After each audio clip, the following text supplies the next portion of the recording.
درت لك كي ضافيك البارح؟ واش تمنيتو نتوما؟ دابا حنايا شكون الدولة العربية اللي جارتنا؟ حرام عليك، أنا ما حبيتوش المغرب دابا.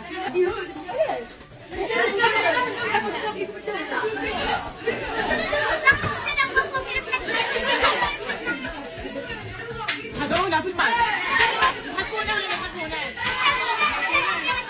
نحبوهم ولا ما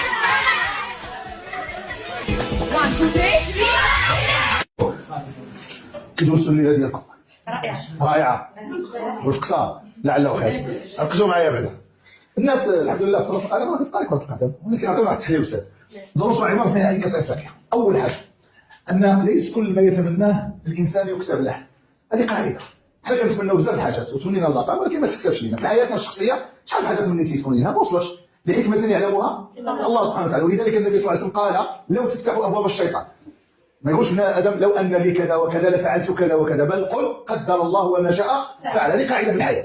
القاعده الثانيه حسن الاستقبال ديالنا ليس ضعف بل هويه ديالنا حنا كمغاربه. انا بزاف الناس يقولوا لا وانتم كتكبروا البنادم الشام وكديروا وطيحتوا قيمتكم. لا بالعكس، هذاك الواجب ديالك انت. راه قريش كانت عندها الرفاده والوفاده والاستقايه فين؟ في الكعبه المشرفه، وهما كفار لا يؤمنون بالله، ولكن رغم ذلك خصهم يضايفوا الناس اللي كيجيو للكعبه ويعطيهم ويكرمهم وجودهم. فاحنا نكرم من يستحق ومن لا يستحق. هذه قاعده عندنا وهذه جانب الهويه ديالنا. الانتصار الحقيقي ليس دائما فيه واحد النتائج. المغرب اليوم انتصر انتصار كبير جدا في التحالف والتالف ديال المغاربه فيما بينهم. ثانيا في اظهار الوجه الحقيقي والتطور، لان المعيار ديال الدول الحاليه شنو هو؟ هو المعيار ديال التطور والمعيار ديال وتصور معايا انت خاسر في بلادك وما كاين حتى شي واحد هرس كرسي ولا سب شي واحد ولا ضرب شي واحد. رانا الناس اخرين اللي كيخسروا في المنتخبات ديالهم في بلادهم، اش كيوقع؟ كتوقع الفوضى والروينه. هذا غير بلاد ديجا شنو ما يديروا.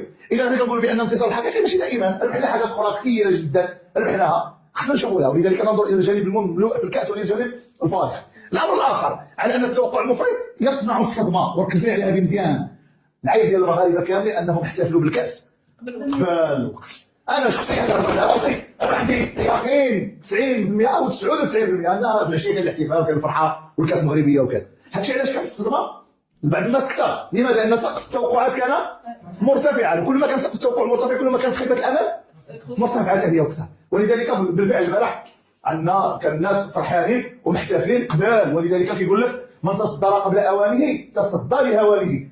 عمرك ما توجد قبل ما طيب. لا شريف العادل اخر دقيقه وبين وخذ الكاس. ولذلك حتى ضربه الجزاء كيفاش تم راه بحال شي واحد اخر رابح 30 ولا رابح 40 ديال السي ابراهيم حشومه.